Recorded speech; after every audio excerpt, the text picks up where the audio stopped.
nesse nome há unção, nesse nome há poder. Pode acreditar em mim que você vai entender.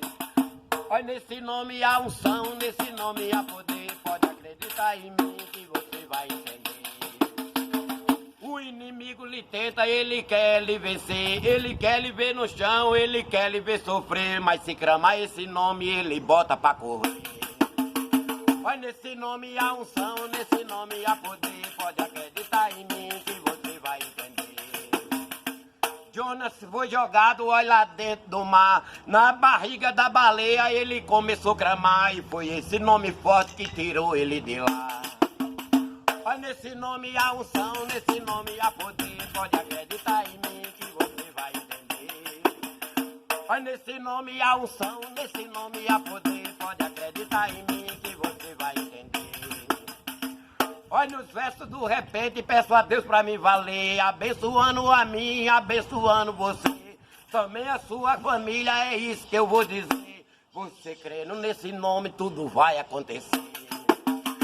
Olha, nesse nome há unção, nesse nome há poder. Pode acreditar em mim que você vai entender.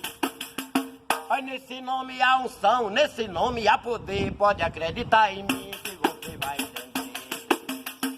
Olha, Davi foi lutando com o gigante pra nós ver. Um gigante tão grandão e ele foi lhe vencer. Mas primeiro esse nome ele clamou pra valer.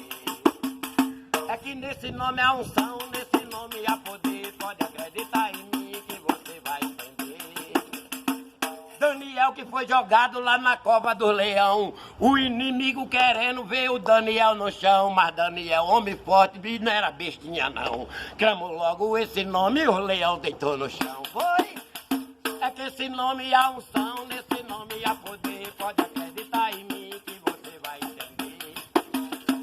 Se você estiver sofrendo, se você quiser vencer, vá rapidinho dizendo, escuta o que eu vou dizer. Clame forte nesse nome que ele veio lhe socorrer.